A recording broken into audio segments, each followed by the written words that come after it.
nag-advocacy nila to ng pagtulong dito sa mga tao na ito. Kirit-kirit siya kung tawagin, pero iba siya yung nandiyan sa puerto, ha? Kasi Kagawad Mike. Ibang ano to, ano to, kirit-kirit sa Aborlan. Ay, yes Sa po. puerto. Opo. Magandang umaga po, Kagawad.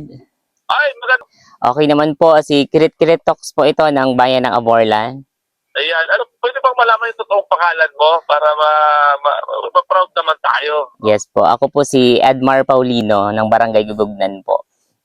Yun, sa Gugugnan ka pala. Oh. Yes po. So, paano mo ito na, ano, na nakita itong magkakapatid na ito? Actually po ay kami po ay organisasyon ng Boses at Kulay ng Aborlan, LGBT po. Bali po ang advokasyahan po ng organization ay tumulong po sa mga nangangailangan po dito po sa bayan ng Aborlan. Kasama ko po ang aking Vice President na si Kagawad Jomari Juanites. Isa po siya talaga sa nag-push na puntahan po namin yung mga bata na ito na tulungan. Si Kagawad.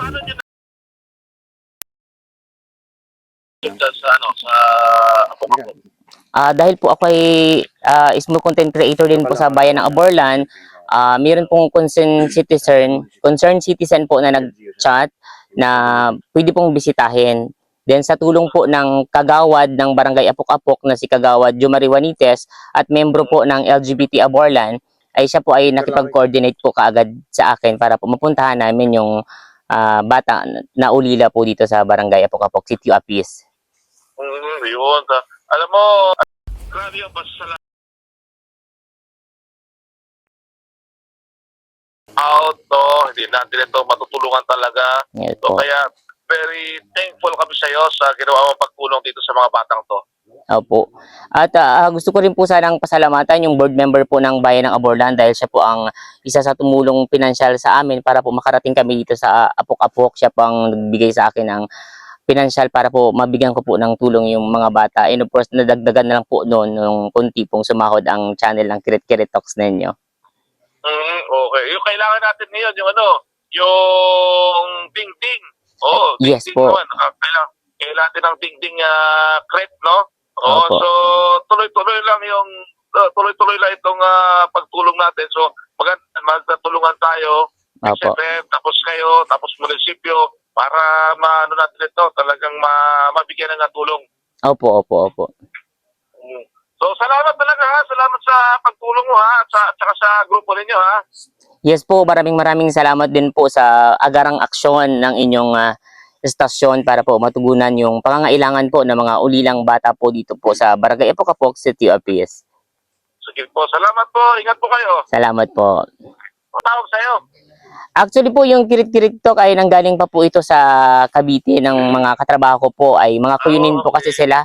Pag nagjo-joke po kami, sinasabihan nila akong Diablong Kirit Kirit. Kaya ba ko yun nun? Opo, kaya po naging Kirit Kirit siya. Dinagdagan ko na lang po ng talks. Kaya sige, di ba ikaw Opo. yung kirit-kirit na mabait at tumutulong. Hindi ka tulad yung kirit-kirit dito sa puerto, magnanakaw. Ay, thank you po. Sige po. Thank you po. Isa po sa mga naging suggestion ko, walang halong politika, kundi ito leading with service na nangyayari po sa buhay ng isang tao. So, Ayun. So, opo. Yung barangay po ba, Kagawad? Meron na po tayo na ibigay ng kahit pa paanong tulong? yung barangay naman po ay pag pumunta po sila doon na humihingi po ng tulong ay hindi naman po kami nag-aatubilin na bigyan po sila ng suporta. Pero meron na. Kagawad, ito yung meron pala silang naiwan na lupa, tapos Weaver lang. Yung naiwan ng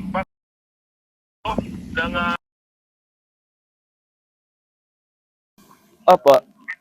Oo. Kasi baka hindi nakakatakot pag Weaver lang,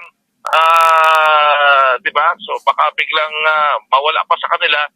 Pero kung magkaroon tayo ng initiative sa barangay, tulungan natin na mapatituluhan yan sa pangalan nung 18 years old na rin yung panganay. Opo. Tapos so yung lupa kasi natin yung gusto ko sanang maingatan yung natitirang Opo. iniwan sa kanila, pamana ng kanilang nanay na sa tingin ko, yung lupang yan din ang mag-aahon sa kahirapan sa kanila.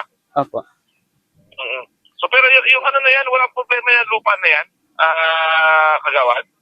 Bali yung status po ng lupain po dito banda, maging ako man po ay isang